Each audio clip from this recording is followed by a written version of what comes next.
Bom dia a todos. Primeiramente, obrigado aí pela presença de todos vocês. Meu nome é Rinaldo Bonfim, eu sou diretor comercial aqui na Corp e estou muito feliz com a presença de vocês aqui conosco nesse webinar de hoje. Desejo que vocês aproveitem ao máximo todas as informações que serão passadas aqui, tanto pelo Matheus Polini quanto pelo Rafael Garcia, que são da E7, tá? A E7 hoje tem soluções de segurança interessantíssimas para todos nós. E eu quero que vocês aproveitem, tirem dúvidas, mandem as suas perguntas aqui no chat, nós estaremos sempre prontos a responder e atender vocês no que for preciso, tá? Também estão presentes aqui no webinar todos os gerentes de conta que atendem vocês, então qualquer solicitação pós-evento, vocês podem perguntar para o account manager que atende vocês. Então fiquem à vontade para interagir conosco e principalmente aproveitem ao máximo esse tempo que temos juntos aqui, tá bom? Muito obrigado a todos, eu vou passar a palavra aqui para o Matheus, ele vai iniciar aqui a apresentação da E7 com vocês, tá bom? Muito obrigado mesmo, Matheus. Fique à vontade. Boa, Rina. Bom dia, pessoal. Espero que todos estejam me escutando bem, né? Qualquer dúvida que tenham durante o webinar, podem compartilhar aqui no chat, ou também se tiver algum alerta ali, não tá saindo áudio, a câmera travou, ou até mesmo a apresentação sumiu, por favor, mandem aqui no chat que aí eu dou uma atenção também. Bom, pessoal, então hoje a temática, né, o que a gente trouxe para comentar para vocês é em relação às tendências de 2024, né? Então, pontos importantes ali que a gente estima para 2024, no decorrer dele todo. Algumas dessas tendências a gente já viu que realmente tem seguido, tem se tornado cada vez mais popular. Então, um primeiro ponto, né? Esse pensamento ele vem todo em relação ao que a gente viu em 2023, né? Toda a ênfase de segurança, todos os destaques que teve, né, durante ali, o período de 2023, a gente traz agora pensando em 2024. O que vai ser de 2024? Quais tendências serão possíveis ali da gente observar? Então, a gente trouxe 5 principais tendências que a gente imagina pensando durante o ano de 2024. Então, a relação seria ChatGPT e o seu impacto na cibersegurança, né? Então, como que isso reflete, como que o uso desse chatbot, basicamente, reflete em aspectos positivos e negativos para a cibersegurança, commodity de malware, e aí o uso, né, em relação à nossa região ou qualquer outra região ali ao redor do mundo, o Telegram e a obscuridade em relação à superfície, né, os impactos que o Telegram tem trago para a parte de segurança, e não num aspecto positivo, mas sim num aspecto negativo. A parte de deepfakes, então outro caso também que nesse ano a gente já viu um grande incidente ocorrendo em relação ao uso de deepfakes e aos casos, né, de regulamentação, tanto na parte de cibersegurança, mas também IA e outros aspectos. Então, basicamente, esses são os principais pontos que a gente vai comentar hoje. Não se basta só esses, tem outros destaques, tem outros aspectos e pontos que 2024 vai demonstrar para a gente como muita importância. Bom, então iniciando aqui em relação ao ChatGPT, o impacto que ele pode propor aqui na parte de segurança. Creio que todos conheçam o ChatGPT. Basicamente, é uma ferramenta que a gente entra ali na interface web, envia uma informação e ele nos retorna ali, seja com um complemento, uma correção, alguma mudança, ou até mesmo respondendo aquela demanda que a gente sugeriu a ele. Então, basicamente, ele traz ali toda a proposta de gerar conteúdo. Então, tem a trend no TikTok, o que eu posso fazer? O que eu posso pesquisar em relação à segurança ali para movimentar minhas redes sociais e afins? Então, geração de conteúdo, brainstorming, que é um ponto muito relevante, né? Então, eu quero ter ali uma série de informações, uma série de possibilidades, ideias em volta de alguma temática que eu estou apresentando. Então, brainstorming, serviço ao cliente, campanhas de marketing podem ser elaboradas pelo ChatGPT, tarefas de programação que a gente vê muito, tanto de forma positiva como negativa, né? O uso do ChatGPT para correção, para auxílio ali na tarefa dos programadores, e estudos de mercado, né, análise em relação a ferramentas, comparativos e afins. Então aqui é uma série de pontos que a gente pode imaginar de usos diários, usos simples, né, em relação ao GPT, que ele traz ali um grande avanço para a gente. Porém, ele passa a ser utilizado também para segurança. Então aqui a gente tem uma pesquisa do nosso Elive Security, ela está em espanhol, e aí como utilizar o chat GPT para análise de malware. Então aqui a gente vê um aspecto positivo para a parte de segurança, que o chat GPT pode ali nos potencializar, pode nos dar uma praticidade a mais em relação a como que é feita uma ameaça, quais pontos eu devo levar em consideração, quais pontos eu devo ter atenção. Então aqui é uma reportagem, né, uma notícia bacana para a gente olhar, porém um aspecto que a gente tem que pensar sempre as ferramentas de mercado, seja ela uma ferramenta open source, seja ela uma ferramenta como um chatbot, por exemplo, é que ela pode ser utilizada muito bem para o lado positivo, para as nossas tarefas diárias, para ações como essa de analisar malware, identificar ataques e afins, mas também pode ser utilizada para os atacantes também. Então a gente vê esse outro lado do ChatGPT sendo utilizado por atacantes para tanto facilitar uma campanha de phishing. Então, creio eu que vocês já devem ter visto, recebeu ali uma mensagem de texto, por exemplo, sua conta no banco XPTO foi bloqueada ou aconteceu alguma coisa. Só que normalmente tem erros de português, ou até mesmo você recebeu um e-mail que ele estava muito feio ali em relação à sua escrita. E isso pode ser consertado, né? Pode ser resolvido pelo ChatGPT, já que ele traz uma ótima escrita. Então é um ponto ali a gente observar de uma forma, de uma camada muito simples, né? Que seria uma tentativa de phishing muito bem elaborada com o apoio do GPT. Basicamente, voltando ali alguns passos, pensando nessa interação do ChatGPT para análise de malware, aqui a gente vê basicamente a interface, caso vocês não tenham entrado anteriormente no GPT, basicamente essa interface inicial dele, onde a gente tem um prompt, né, então onde a gente pode colocar, inserir informações. Feito isso, a gente tem a parte do prompt aqui como um retorno, então eu enviei esse texto e ele logo em sequência me traz uma resposta aqui sobre o que eu questionei anteriormente, o que eu apontei anteriormente. Então, é muito tranquilo, é muito fácil de utilizar isso tanto de forma positiva, então eu quero ter mais claridade em relação a algum aspecto ali, algum ponto de segurança, como que funciona tal camada, como que funciona determinado ataque. Então, o ChatGPT nos propõe isso, acaba facilitando e muito.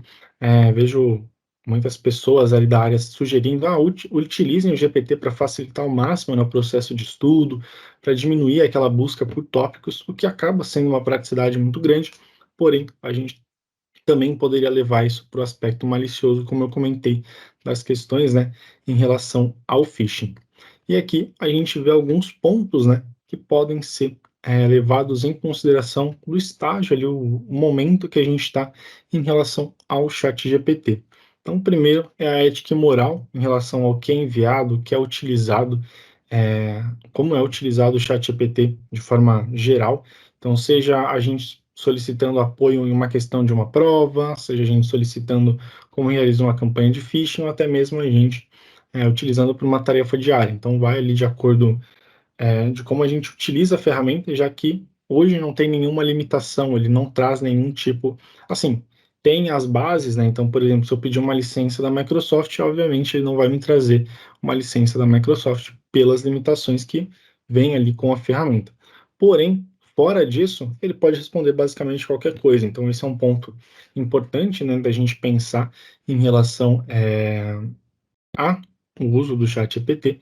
Um outro ponto é as alucinações de IA, né, das inteligências artificiais. Isso é um ponto que a gente pode observar um pouco mais à frente na questão das deepfakes, ou até mesmo nas questões, né, que a gente pergunta se a gente sugerir alguma coisa no prompt do GPT que solicite, né, algo muito criativo, por exemplo, a chance dele alucinar, de ele dar uma resposta completamente aleatória ou completamente diferente do esperado é muito grande. Ou até mesmo quando a gente envia uma informação, uma pergunta, por exemplo, e pede ali para ele confirmar, ter certeza da resposta, pode ser que ele comece a alucinar. Então ele ficaria em dúvida com ele mesmo, né, com as informações que ele tem, e passa a alucinar, né, dar respostas que talvez não sejam corretas em relação ao que a gente solicitou. E aí, com o avanço também do GPT-4, né, que a gente vê que é uma base ainda maior, com mais informações, tendo mais tratativas, porém ali diminuindo a relação, né, com as alucinações. Então, a ideia do GPT-4 é uma evolução de tudo que a gente vê no chat até o momento, mas com uma diminuição em relação a essas taxas de alucinações. E aí, possivelmente, forneça ainda mais insumo, ainda mais capacidades, tanto para o lado positivo como lado negativo. Bom, e aí a gente pensa num aspecto de para onde a gente vai. No passado, lá em 2021, 2020, pouco se imaginava o uso do chat GPT como está hoje, né?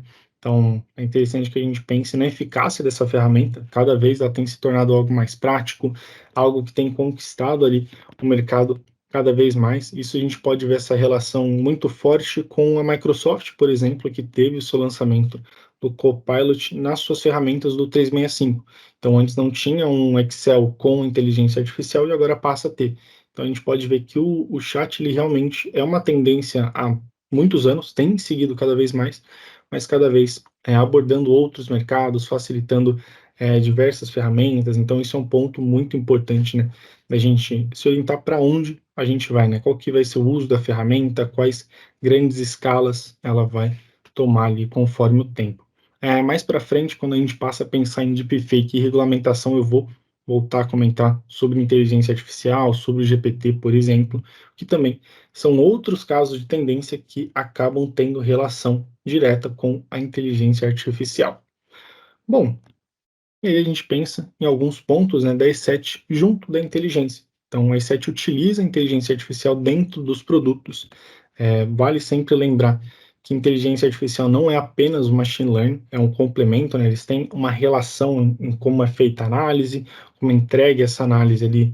O machine learning ele passa a ser um modelo de inteligência, algo propriamente dito, tem essas relações, né, dentro ali do conceito, mas basicamente dentro dos produtos, né, o principal ponto que eu queria apresentar é que dentro dos produtos da E7, na parte de proteção de endpoint, proteção de servidores, é totalmente possível com que a gente realize o uso do machine learning em conjunto ali da proteção em tempo real. Então isso é um ganho muito importante, né, muito significativo para as nossas proteções, para como que funciona a leitura, varredura durante ali o dia a dia, o uso da máquina no ambiente. Então, esse é um ponto muito importante também.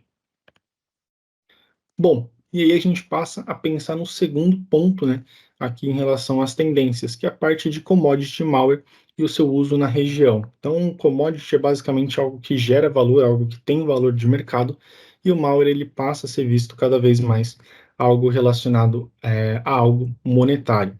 A gente pode observar isso com a questão do ransomware, não é o principal ponto que eu vou apresentar aqui em relação a isso, porém, o ransomware é algo que se demonstrou uma commodity muito grande, ele traz um valor, infelizmente, um valor negativo ali para as empresas, mas para o lado dos atacantes, algo positivo, então tem essa relação de ser algo ruim, porém é algo de valor ali que a gente acaba vendo sempre no final do ano, esse ano o ransomware movimentou milhões de dólares, ou até mesmo hoje já passa na casa dos bilhões de dólares, e é importante, né, da gente observar o que tem sido feito em relação a isso. Bom, mas focando aqui na commodity de malware, a gente pensa em alguns pontos, né? Então, o que seria, né, classificado ali como uma commodity de malware? Então, diversos tipos de software malicioso sendo distribuído de forma massiva. A gente vê duas relações muito grandes hoje de como é feito a distribuição do malware, seja de um ataque direcionado, né, extremamente direcionado a uma empresa, por exemplo, ou de forma massiva, onde quem for atingido, vou coletar alguma informação e vou, assim, ter algum tipo de lucro, algum tipo de informação a mais sobre aquele ambiente. Então, tem essas duas relações, né, de como é feita um ataque, e aqui como commodity a gente vê no aspecto massivo, né? Então, a ampla distribuição desses softwares ali nos ambientes para atacar de fato os ambientes. Outro aspecto é a disponibilidade na web. Então, muitos desses softwares podem ser encontrados de forma fácil, pode ser encontrado ali, ou para ser comprado de fato, né? Então você paga um valor para ter acesso àquele malware, ou baixado de forma gratuita, é, através de fóruns, dark web e afins. Então é um ponto que está disponível na web. Não é necessário que eu vá ali, aprenda como funciona o malware, como que é a estrutura dele, como que eu posso criar um do zero. Não, eu conseguiria comprar um de uma forma muito mais fácil, não vai requerer nenhum tipo de conhecimento prévio, eu vou precisar basicamente saber distribuir, E aí, como a gente viu anteriormente, o chat poderia me disponibilizar de alguma forma possível para que isso seja feito, seja via phishing, entre outras formas possíveis. Bom, e outro detalhe importante, né, em relação a isso é que os desenvolvedores sempre estão atualizando, né, essas ferramentas. Então, é muito difícil de você ver um software ali malicioso, um malware que está sendo distribuído na web, está sendo comercializado, não ter nenhum tipo de atualização, não ter nenhum tipo de modificação ali com o tempo. Então, isso ocorre, tem ocorrido cada vez mais por essa questão de valor no contexto das ameaças. E o multipropósito. Então, por fim, aqui, mais para frente a gente vai comentar sobre algumas ameaças em si, mas passa a ser até ali o multipropósito. Então, nem sempre é um ransomware que vai de fato ter um impacto no ambiente a nível de criptografar os arquivos, mas em outros muitos casos, uso de espionagem, mineração, né? A gente vê muito forte a relação do Bitcoin, entre outras moedas, com a parte dos miner bots, né, dentro das máquinas, sequestro de equipamento, aí sim seria questão de impossibilidade de acesso, até mesmo espionagem para o roubo somente de informação. Então tem um keylogger lá implementado nas máquinas de forma maliciosa, coletando credenciais, por exemplo. Então a gente vê também muito essa relação do multipropósito afetando os ambientes. Então, antecedentes, né, então aqui outras detecções com o passar do tempo que a gente foi observando. Então, tentativas de phishing, o phishing sendo comercializado na dark web, né, então você pode contratar um serviço de phishing, muitos tipos de NJ Hat sendo entregues, sendo utilizados pelos cybercriminosos, grandes grupos de hackers como o Hive aqui, por exemplo, que atacou mais de 1.000 empresas ao redor do mundo. Esse grupo ele foi desmantelado, né? Ele foi derrubado ali pelo governo, ali por algumas polícias ao redor do mundo. Então, aqui a gente tem um caso positivo, mas ainda assim, antes disso, ele teve um impacto muito grande ao redor do mundo inteiro. Aqui a gente pode ver alguns antecedentes, né, em relação aos malwares, e agora, pensando nas amostras mais coletadas durante o ano de 2023, a gente vê essa relação da evolução, do uso do malware cada vez mais em destaque. Então aqui a gente pegou as principais que a gente coletou através do nosso Security Report. Então a gente tem, por exemplo, o Hunt, que é uma ferramenta de botnet dentro das máquinas. Então basicamente é implementado a nível de somente coletar informação, não tem nenhum outro propósito, só ficar coletando um keylog, credenciais, contas bancárias e afins. A gente pega o Zurgop aqui, por exemplo, Renkus, Age e Delphi, né? Então ameaças também relacionadas ao contexto de malware no ambiente. Um outro ponto importante nesse slide aqui é o Renkus, por exemplo, ele está destacado, né, que ele é o terceiro destacado, mais de 300 mil detecções durante o ano de 2023. Ah, Matheus, mas por que está destacado essa informação, né, já que ele não é o primeiro? Por que ele tem tanto destaque? Porque ele é comercializado na web. Então, se a gente for no Google, por exemplo, e pesquisar o nome dessa ameaça, a gente vai ter acesso, de fato, a um malware ali para atacar algum ambiente, para usar, para estudar ou algo do tipo. Então, ele é comercializado na web, a gente vê novamente essa relação de commodity e os malwares, né? Então, a praticidade, a facilidade da gente ter contato com uma amostra para uso tanto de forma positiva, né, estudos e análise de malware, mas também para casos maliciosos, acaba tendo a facilidade ali do uso desse tipo de ameaça. Bom, e aí a gente pensa, né, anteriormente, né, o Rentus, ele é um NJ-RET, basicamente, citar aqui como que funciona como que seria a ideia de uma infecção através desse tipo de ameaça. Então, basicamente, a gente pega um diagrama aqui em relação a esse incidente.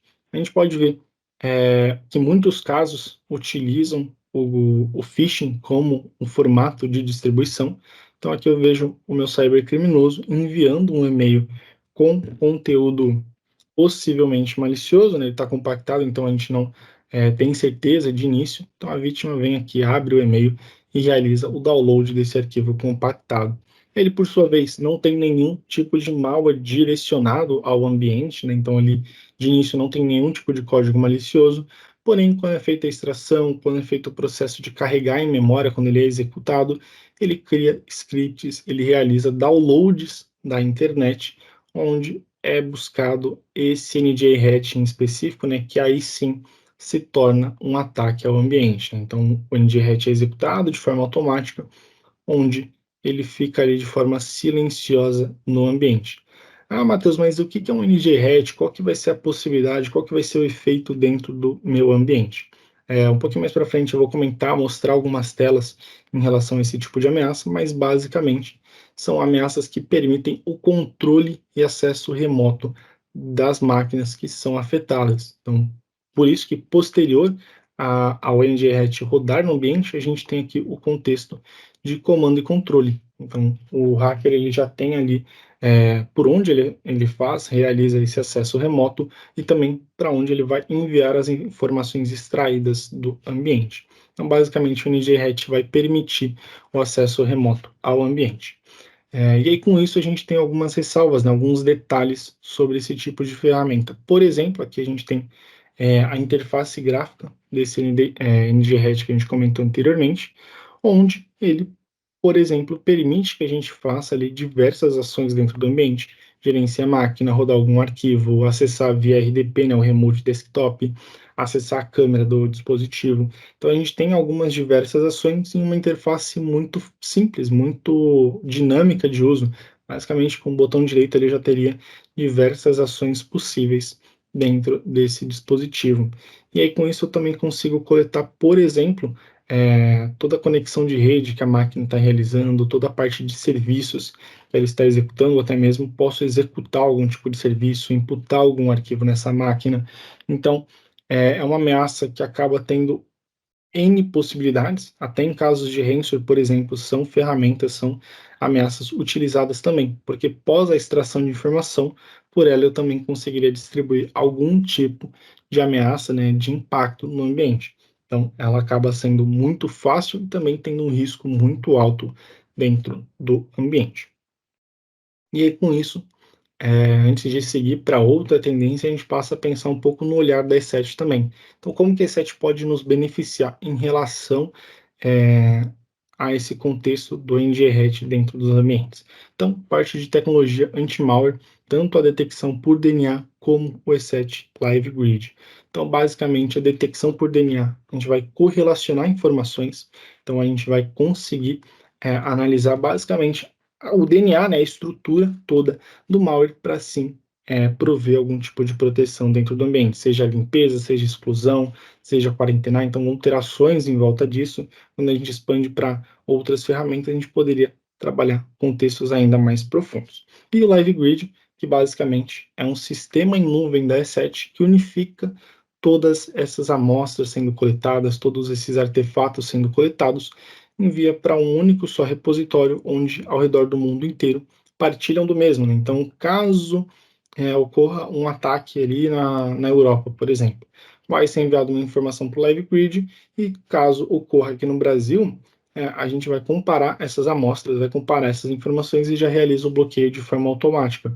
Então, acaba também poupando ali uma demanda de conhecimento ali ou análise do próprio endpoint. Ele vai contar com a nuvem para realizar uma detecção, uma resposta muito mais rápida. Então, é um ponto muito positivo para o ambiente. E aí a gente passa a pensar na nossa terceira tendência, o uso do Telegram aqui de forma negativa em relação à comunicação, à facilidade de algumas coisas. Bom, primeiro, creio que grande parte aqui do pessoal conheça o Telegram, o uso ali que ele tem. Algumas diferenças que ele tem em relação ao WhatsApp, por exemplo, ele acaba tendo um nível de segurança muito maior, digamos assim. Então, você tem algumas possibilidades de segurança muito maior do que é vista dentro do WhatsApp, e também um grande ponto ali que é utilizado de fato pelos grupos hackers, pelos grupos mal intencionados, né, digamos assim, é o uso dos grupos. Então, um grupo no Telegram suporta até 200 mil pessoas. Então, é muito mais fácil, tendo em vista que outras ferramentas de comunicação não chegariam a esse número, por exemplo. Então, aqui acaba sendo um destaque muito bacana que o Telegram permite, porém, também é utilizado de forma indevida. Outra capacidade muito importante ali que eles acabam aproveitando dentro do Telegram é a parte de bots via API. Então, é muito fácil de você utilizar um bot que exerce ali vários comandos dentro do Telegram, coletas, entre outras ações externas ao próprio Telegram, né? De forma automática. Então acaba sendo muito mais fácil, envio de informação, compartilhamento é muito mais fácil. A gente vê outras ações aqui, como, por exemplo, autodestruição de mensagens com base no tempo. Então, por exemplo, se eu estou com o meu Telegram e acesso de outro dispositivo, eu posso criar configurações aqui, a parte de chats secretos, que não vão ser exibidos conversas entre os dispositivos, cada dispositivo com a sua conversa, que é um ponto ali positivo para camuflar algum tipo de informação. O mesmo vale para autodestruição. Então, eu quero que de tempos em tempos seja removido toda essa conversa, dependendo das ações e tudo mais, faça essa autodestruição das mensagens. Armazenamento 100% na nuvem, então um outro ponto ali em vantagem, né, para uso malicioso. Então, acaba sendo vantajoso o uso dessa ferramenta. Então, aqui, quando a gente pensa nos cybercriminosos, é muito mais simples. Então, é muito mais simples do que a gente imaginar. Utilizar a Dark Web, utilizar a Deep Web, por exemplo. Eu tenho que acessar uma VPN, procurar um tal IP, depois fazer tal ação para conseguir ali acessar determinado site. Aqui não. Vai ser uma ferramenta onde você pode baixar no seu celular, pode acessar via web, baixar no seu até mesmo no seu computador, e ter acesso ali aos chats, conseguir compartilhar informações e receber informações. Então, além de simples, ele acaba sendo muito mais rápido, o alcance é basicamente a todos, já que para a gente utilizar outras ferramentas mais aprofundadas, como alguma ferramenta a partir da Deep Web, a gente precisaria ter um conhecimento prévio, de saber como chegar, né, ali a determinada informação. Aqui não, basicamente na própria Play Store ou na Apple Store, por exemplo, já tem o um aplicativo para que a gente consiga utilizar. E também promete ali ter uma entrega em relação à segurança e anonimato. Tem diferenças entre os dois, né, a parte de segurança e anonimato, porém ainda assim é uma grande camada que acaba sendo possível.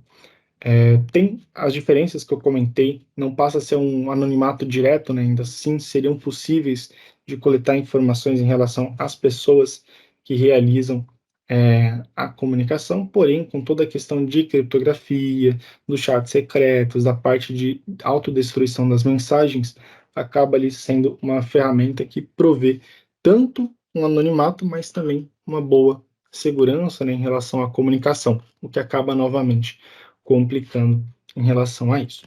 Até mesmo para um processo de investigação, por exemplo, teria ali um problema em relação. Bom, então aqui o uso, né, que acaba sendo utilizado pelos cybercriminosos. Então, a mensageria, né, o processo de mensagem acaba sendo muito mais utilizado, muito mais fácil, não só para os cybercrimes, mas também outros crimes em geral. A pirataria, ela acaba sendo muito vista dentro do Telegram, então há grandes grupos de pirataria em diversos sentidos, seja de plataformas de streaming, seja de livros, jogos e afins, tem sim o uso muito vasto ali dentro do Telegram.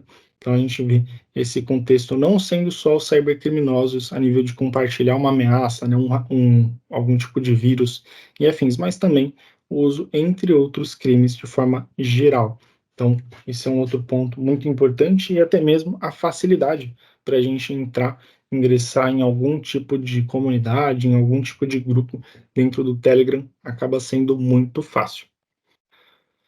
Bom, e aqui a gente passa a deepfakes. Então, voltando ali a pensar no contexto de inteligência artificial, num cenário de inteligência artificial, a gente vê aqui o contexto de deepfakes. Caso não conheçam, basicamente é uma manipulação de vídeos, imagens e áudios criados ali por ferramentas com inteligência artificial. Então, o deepfake basicamente seria a gente pegar infelizmente, né, no caso, no dia a dia a gente muito vê nas redes sociais, seja presidente falando algum tipo de besteira, cantando algum tipo de música, entre outras ações, a gente vê muito relacionado ao deepfake. Então, isso é um ponto muito importante, a gente vê novamente a inteligência artificial tendo uma vasta possibilidade de uso e uma baixa taxa ali, digamos assim, de proteção, então não tem nenhum tipo de lei ou algo do tipo em relação à inteligência artificial que limite o uso desses casos negativos ali para a comunidade, né, de forma geral. Então, em alguns casos, né, pessoas que têm menos contato à internet, têm menos contato às informações, possivelmente caia muito mais fácil em uma deepfake, que é um ponto ali que a gente tem que levar em consideração também. Então, até onde a deepfake não pode manipular a população para determinadas ações e afins. Então, é um ponto muito importante a gente levar em consideração tudo que é possível a partir dela. E a gente vê dois algoritmos, né, dentro dessa funcionalidade. Um é o gerador, então ele vai pegar um conjunto de imagens e desenhar, realizar uma relação entre elas para, de fato, demonstrar algum vídeo, demonstrar alguma imagem, ou até mesmo pegar ali um conjunto de áudios e estabelecer um áudio único falando algum outro tipo de informação, passando algum outro texto ali para uso de algum atacante ou de alguma pessoa mal intencionada. Nem sempre a deepfake vai ser utilizada por um grande hacker, por exemplo, até pela facilidade ali no geral da ferramenta. Então a gente teria o algoritmo gerador que vai compilar essas diferentes informações, estabelecer uma nova. Então ele vai pegar vários arquivos e estabelecer um novo arquivo para a gente, que seria esse arquivo fake. E um outro contexto é o discriminador. Então ele vai pegar, comparar as informações de origem, as informações básicas que a gente teve, e comparar com o resultado. Vai ver, ó, putz, beleza, a gente tem a imagem A e B, somou ali, deu a imagem C. Ele vai ver se essas imagens têm correlação. Se faz sentido, por exemplo, o exemplo aqui do Elon Musk, se faz sentido a forma que ele está falando, o conjunto, as cores na imagem, o formato do cabelo, afins, ele vai fazer toda essa comparação para, de fato, ver se encaixa, se enquadra como uma imagem ali, um vídeo, um áudio de sucesso, digamos assim, se tem ali uma taxa de acerto positiva. Então, isso é um outro ponto muito interessante, né, da gente analisar, que tem tanto a questão de gerar de uma forma muito simples, mas também um processo de avaliação. Então, antes mesmo de você ter um resultado, ele é avaliado ali pela própria máquina. Então, aqui alguns casos, né, de usos maliciosos que a gente pode ver. Então, cybercrime, fraude, desinformação e manipulação. Então, isso a gente pode ver muito em relação ao uso das ferramentas, compartilhamento de notícias, acaba sendo ali, infelizmente, acaba tendo o uso, né, desse caso de deepfake, extorsão e chantagem, suplementação de identidade, né? Então, a gente utilizar deepfake para se passar por uma outra pessoa, difamação, né? Então, isso aqui a gente vê num contexto um pouco mais crítico, que é colocar pessoas, dependendo, até mesmo famosos ou não famosos, em contextos, cenários que não são de fato verdade, né? E acaba ali tendo algum tipo de relação com a sua imagem pública e afins, falsificação de provas. Então, também colocar a pessoa falou tal coisa, e vai criar uma deepfake como se forçando, né, a pessoa a falar determinados atos ali. E engenharia social. Então, aqui são alguns usos maliciosos que a gente vê nesse cenário das deepfakes, que até um complemento a tudo isso, que a gente já vai juntar vários desses pontos aqui em uma única notícia, em um único ponto. Em meados de fevereiro, ali dia 4/2, basicamente, teve uma notícia que um colaborador de uma empresa muito grande do ramo de imobiliária realizou 25 milhões em transação. Então, ele de dólares, tá? 25 milhões de transação em dólares por uma deepfake. Então, ele entrou em uma reunião com ali o seu suposto gestor e começou ali a conversar, tudo mais, e a deepfake ali atendendo, conseguindo suplementar a identidade desse gestor. Então, conseguiu ali conversar e pedindo informações, manipulando o colaborador para que ele faça as ações de transferência. Então, nesse processo da reunião ali que ocorreu com essa deepfake, o colaborador foi realizando inúmeras transações para outras contas e afins. E nisso tudo, né, durante essa reunião, o prejuízo total foi de 25 milhões de dólares. Então a gente pode ver sim que a deepfake tem casos reais que ocorrem e acabam ali gerando algum desconforto, algum tipo de problema dentro das empresas, até mesmo para a população, pessoas e afins. Acaba tendo um uso prático, tendo um contato ali. De fato, tem ali o sucesso, mesmo que ruim, mesmo que negativo, acaba tendo um sucesso em determinados casos, a gente pode ver por esse que foi um caso aí para os atacantes que funcionou, né, da forma esperada, porém, ainda assim, com um grande prejuízo para a empresa. Então, de fato, é uma tendência, é um risco que a gente tem que observar, sempre estar ali em contato, conhecer bem, estabelecer perímetros, formas da gente se orientar ou até mesmo orientar os colaboradores para que não corram esse tipo de risco, não caiam nesse tipo de golpe, por exemplo. Bom, e aí tecnologias preventivas, né, que a gente pode imaginar para esses cenários. Então, a parte de anti-phishing apoiaria no processo de proteção contra deepfakes, então tentativas ali de contatos com colaboradores, até mesmo pessoas físicas como a gente, né, tentativa de contato o anti-phishing já cobriria, já traria uma proteção ali, delimitando domínios, tentativas, táticas ali utilizadas. A ferramenta já seria possível de observar e realizar interações para bloqueio. Multifator de autenticação é também muito importante para validar, de fato, a questão de acesso a todo o processo. Já vou aplicar ou vou acessar determinada aplicação e realizar alguma alteração.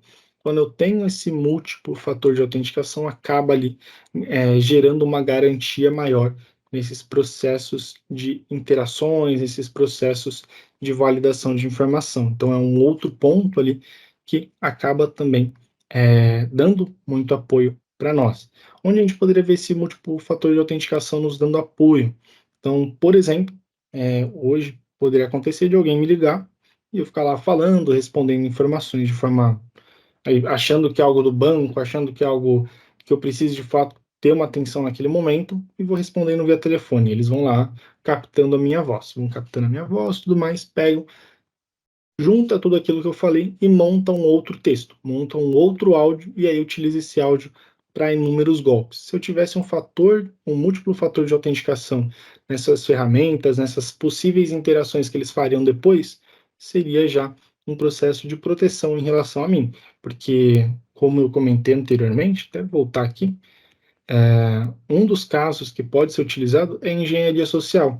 Então, a engenharia social é basicamente a gente se passar por outra pessoa, ou até mesmo se passar por algum cargo, alguma outra função que a gente não exerce, e quando a gente pensa numa tecnologia preventiva, o multifator está presente, porque nesse processo poderiam ligar, pensando num exemplo aqui mais básico, para alguma rede, ali, alguma grande companhia de telecomunicação, se passar por mim ou se passar por qualquer outra pessoa, tentando uma mudança de plano, tentando algum tipo de coleta de informação, né? Então, pegando informações, digamos que sigilosas, informações mais pessoais em relação a quem eles atacaram. Então, aqui sim, é um caso mais simples, é um caso mais genérico, mas ainda assim daria para a gente imaginar algo relacionado. Proteção de MDM, então aqui é um outro cenário muito bacana para a gente abordar. Então, proteção dos nossos dispositivos, questões de controle, estabelecer perímetro, ações que podem ou não ser feitas. Então, ter essa gestão dentro do ambiente é importante. Proteção contra PUA, né? Então, aqui aplicações potencialmente indesejadas. Então, seria interessante também ter camadas de interação, camadas de proteção para casos de aplicações mal intencionadas no nosso ambiente. Então, seja para coleta de informação, seja para um repasse de informação também, né? Então, alterar informações dentro do meu dispositivo, a nível de coleta, a nível que eu caia em algum deepfake. Então, é interessante da gente pensar em camadas de proteção a esse nível, uso do machine learning, detecção por DNA, live grid também, para diminuir interfaces possíveis para que eu caia nesse tipo de incidente. Então, por exemplo, se viesse algum arquivo malicioso na minha máquina, pensando no mesmo contexto anteriormente, né, de aplicações potencialmente indesejadas, se viesse algum arquivo para coleta de informação para posteriormente criar uma deepfake minha ou algo relacionado, seria interessante ter uma proteção elevada dentro do ambiente para garantir ali a proteção ao cenário como um todo, né, evitar a deepfake. Bom, e a gente passa para a regulamentação. Então, o último ponto ali das tendências que a gente trouxe por hoje é muito importante da gente pensar nas ações que a regulamentação tem, né, a importância que ela tem dentro do cenário brasileiro hoje, até do cenário mundial. Por exemplo, a gente pode pegar a LGPD. A LGPD não tem uma relação direta com a proteção contra a IA, a proteção ou até mesmo orientada à inteligência artificial, mas é um caso de uma regulamentação voltada ali à parte de segurança, né, que é a proteção dos dados. Então, a gente pensa que já existe uma base, já existe uma regulamentação dedicada a isso, entre algumas outras, mas é importante a gente pensar cada vez mais em ter regulamentação para diversos tipos de ação. Então, proteção de dados, como a LGPD, inteligência artificial ainda não tem nenhum tipo de projeto de lei muito sofisticado, muito bem estabelecido em relação à inteligência artificial. Eu até estava dando uma olhada em relação a isso, como o Brasil está hoje, né, em relação a isso. Hoje tem mais de 40 projetos de lei ali em volta da inteligência artificial, mas nem todos garante uma completude, né, uma complexidade ali em volta, né, desse cenário, que a gente vê que a inteligência artificial tem uma evolução cada vez maior, né, uma progressão muito grande. Então, até onde o nosso projeto de lei, a nossa regulamentação vai servir, vai ser funcional em relação a esse tipo de ferramenta, ou até mesmo processos de coleta que a inteligência artificial faz, para onde elas vão, como elas são tratadas, como elas não são compartilhadas com terceiros. Então, são diferentes níveis que a gente teria que observar de uma legislação, uma regulamentação dedicada à inteligência artificial. E também aqui, em relação ao cybercrime. Então, quando ocorre um crime, por qual regulamentação essa determinada pessoa vai ali sofrer a determinada prisão, determinada forma de pagamento ali por conta dos danos causados. Então, falta regulamentação em volta do cybercrime também, em diferentes níveis, né? Hoje ocorrem muitas formas de ataque, então também teria que ter uma regulamentação onde tenha visibilidade sobre tudo isso. Então, aqui pensando em algumas características, então, que falta ser citada, falta ser pensada em relação à regulamentação.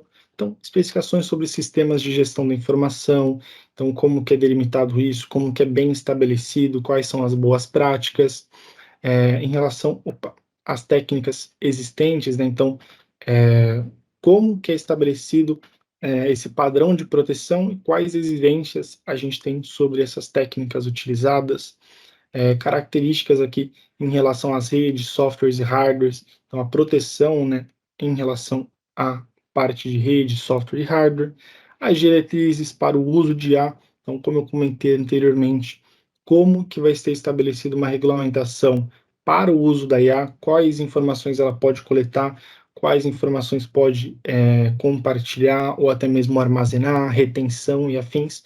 Então, não há algo tão sofisticado estabelecido para isso, e as medidas corretivas, né, de forma geral, para qualquer um dos cenários aqui que a gente vem comentando.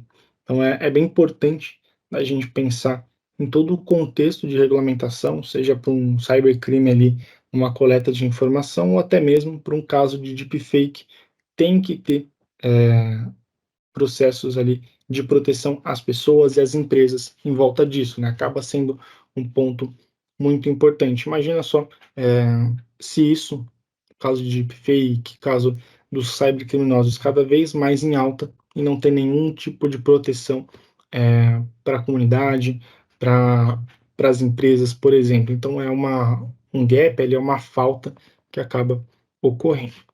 Bom, e aí, por fim, pessoal, é sempre bom, sempre importante comentar da E7. Então, peço ali, caso vocês queiram conhecer mais a fundo, hoje não vou focar tanto aqui em relação à nossa múltipla, a parte de múltiplas camadas de segurança, mas é importante sempre que conheçam a E7, tragam possibilidades, queiram que a gente apresente o portfólio, né, tanto eu como o Luca da Corp, a gente pode realizar apresentação, demonstrar os produtos, realizar prova de conceito com vocês para que vocês conheçam e posteriormente possam passar para os clientes, os prospects e afins. Então é bem interessante que vocês possam contar com o nosso apoio ali a qualquer momento, sem problema algum. E a gente volta em outros webinars para falar ali dedicado à nossa parte de proteção.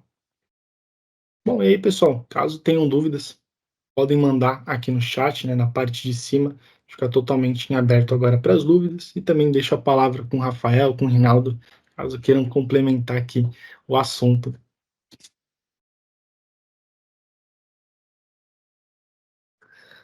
Aí, Oi, pessoal, eu sou gerente de conta aqui da E7, né? Então, provavelmente quando a gente tiver projetos e tudo mais acontecendo, vocês vão falar comigo em relação a tudo que for comercial. E como o Matheus disse, só reforçar, o campo de perguntas aí está aberto. Se vocês quiserem comentar, fazer algum comentário a respeito do que foi dito, alguma dúvida, a gente fica à disposição, tá? Maravilha, Rafa. Eu acho que não tem nenhuma pergunta aqui no chat. Deixa eu dar uma olhadinha. Não, não tem. Bom, eu acho que era isso aí. Qualquer dúvida que vocês tenham, podem interagir conosco, tá? Estamos aqui para ajudá-los, né? Essa apresentação vai ser compartilhada com vocês.